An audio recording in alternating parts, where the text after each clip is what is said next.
Hello guys, today in this video, we are going to help you to find out the best DSLR in market. I made this list based on my personal opinion and I tried to list them based on their quality, durability, customer review and more. If you want to see their price and find out more information about them, you can check our links in the description below.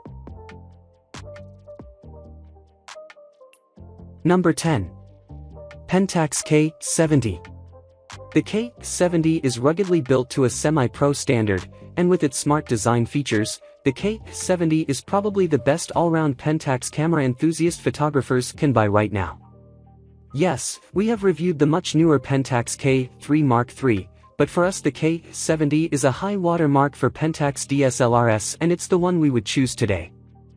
Unique amongst Pentax DSLRs, the K70 uses a combination of phase detection AF and contrast detection AF when shooting using live view.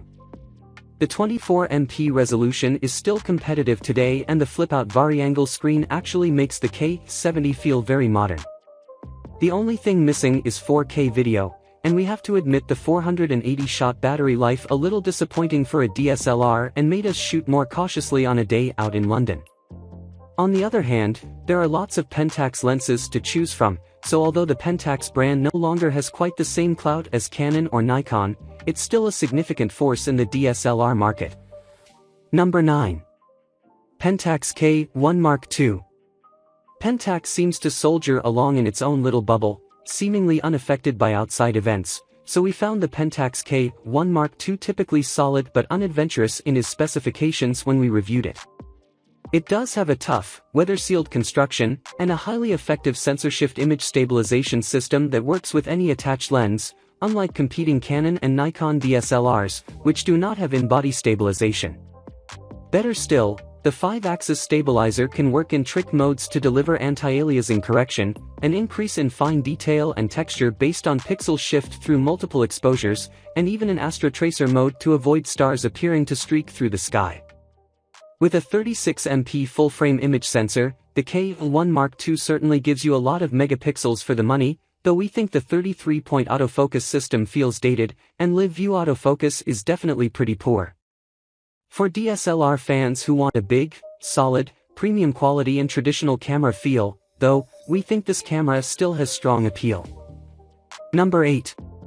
Canon EOS 5D Mark IV. Released in 2016, the Canon EOS 5D IV is still a popular camera among professional photographers.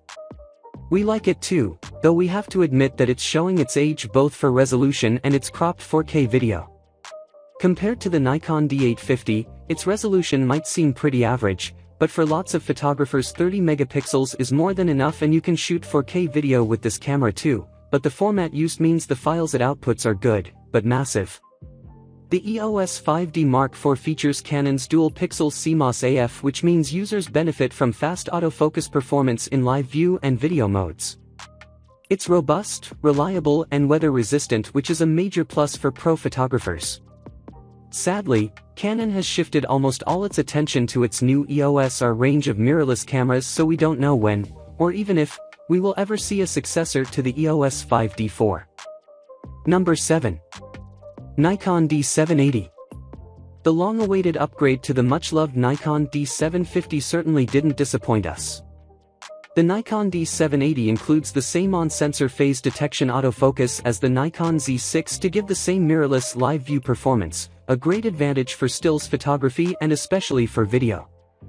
Admittedly, Nikon was a bit slow off the mark as Canon has used its own dual-pixel CMOS AF in its DSLRs to do the same thing for years. However, the D780 doesn't just have advanced live view AF, it also comes with a high-resolution tilting touchscreen display, 4K UHD video, dual UHS-2 compatible memory card slots and continuous shooting speeds up to 12 frames per second in live view mode. Combine that with its solid design and comfortable grip and you've got a camera that's an instant classic. We found that the D780, like other Nikon DSLRs, combines well-thought-out design with a solid build and very satisfying handling. Number 6. Nikon D850. APS-C format DSLRs like those earlier in our list offer a decent compromise between features, quality and price, but professionals will demand a step up in image quality, and that means a full-frame DSLR. We found the Nikon D850 an expensive camera, but with capabilities that put it in a class of its own. Its 45.7 MP resolution is spectacular, it has a 153-point autofocus system, and can capture images at 7 frames per second, or 9 frames per second with the optional D18 battery grip. Amazing video features also makes it one of the best 4K camera choices around, though the newer Nikon D780 would be a better and cheaper choice for videographers.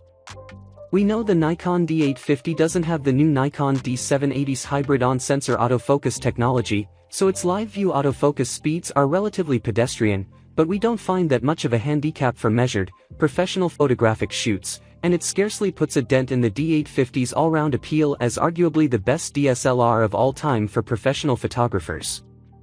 It looked spectacular when it first came out in 2017, and it looks just as good today. But cheaper. Number 5. Canon EOS 6D Mark II. The Canon EOS 6D Mark II has been out for a while now, and while its specifications are hardly cutting edge, this is still a powerful and versatile DSLR for photographers taking their first steps in full-frame photography. Most important of all, we think it's versatile, extremely well designed and straightforward to use. The 26-megapixel sensor is good rather than great, but it does have Canon's dual-pixel CMOS AF system, so the live-view autofocus is very fast and effective. The 45-point viewfinder AF system is pretty good too, although the focus points are all clustered towards the center of the screen. The EOS 6D Mark II can capture images at 6.5 frames per second in burst mode, and has extremely useful vari-angle touchscreen display. It has been upstaged somewhat by the newer Canon EOS RP and Canon's other mirrorless models, but it's a solid buy that's cheaper than the Nikon D780. Number 4. Nikon D7500. Despite being released 4 years ago, we still think the Nikon D7500 deserves recognition as one of the best DSLRs for enthusiasts, even now. It's a decent all-rounder and Nikon's equivalent to the Canon EOS 90D. It offers a slightly faster continuous burst shooting speed at 8 frames per second though lacks the resolution of the 90D. The 51-point autofocus system is reliable and it has the ability to record 4K video. It has a tilting rear screen rather than the fully articulated design on the EOS 90D and relies on slower contrast AF in live view mode, but if you do most of your shooting through the viewfinder, these will be small points. Nikon fans who like sports photography might also want to take a look at the Nikon D500, but this is a much more expensive camera and it's growing harder to find. DSLR fans should know that there are still great DSLRs around, and our time with the D7500 has convinced us that this is one of them. Number 3. Canon EOS 90D. We spent some time testing the Canon EOS 90D and we are convinced this is the best Canon camera for enthusiasts. It arrived with groundbreaking specs that no other camera in this category can match, and packs in an amazing 32.5 million pixels, the highest yet for an APS-C camera, though you shouldn't expect to see any obvious and instant benefit in image quality. It all depends on the lenses, and the 18 to 135mm kit lens supplied for us to use is not one of Canon's best. Instead, revel in this camera's 10 frames per second continuous shooting capability and its uncropped 4K video capture, a consumer-level Canon that doesn't reduce the angle of view for 4K video. The extra megapixels do dent the EOS 90D's high ISO low light performance, but this camera has so many capabilities and so much potential, we think it's a dazzlingly good all-rounder for enthusiasts who want to try every facet of photography. What's more, with its flip-out screen and dual-pixel CMOS AF, it's just like using a mirrorless camera in live view mode. Number 2. Canon EOS Rebel SL3 EOS 250D. There are a few Canon cameras that are cheaper than the Canon EOS Rebel SL3, but they lack its features and build quality. You don't have to pay that much extra to have features such as a vari-angle touchscreen, a 24.3 megapixel sensor with Canon's dual-pixel CMOS AF technology which makes the autofocus in live mode really fast, just like a mirrorless cameras, and guided screen options to help you learn. It's also capable of 4K video, so if you think you might want to have a go at filmmaking, this may be better for you than the Nikon D3500. Having used Canon's cheapest DSLRs, we think the EOS Rebel SL3 250D is definitely worth the extra. Number 1. Nikon D3500. The Nikon D3500 was launched in 2018 and even today, it's a popular camera among newbie photographers. We love it so much we rate it as one of the best Nikon cameras and one of the best cameras for beginners. That's because it features a handy guide shooting mode which acts as a tutorial and teaches the user how to use the camera via the LCD screen. The D3500 has a 24-megapixel sensor that's able to deliver super sharp images even with the 18 to 55mm kit lens, which is also pretty good. Although the rear screen is fixed and it can only shoot up to full HD and not 4K, the fact it's easy to use, cheap, small and light will make it appeal to a beginner. While it may not have all the features of a mirrorless camera, we can't help but think all the thrills and frills are sometimes a bit much if you're just starting out, and at this price, nothing is quite as good.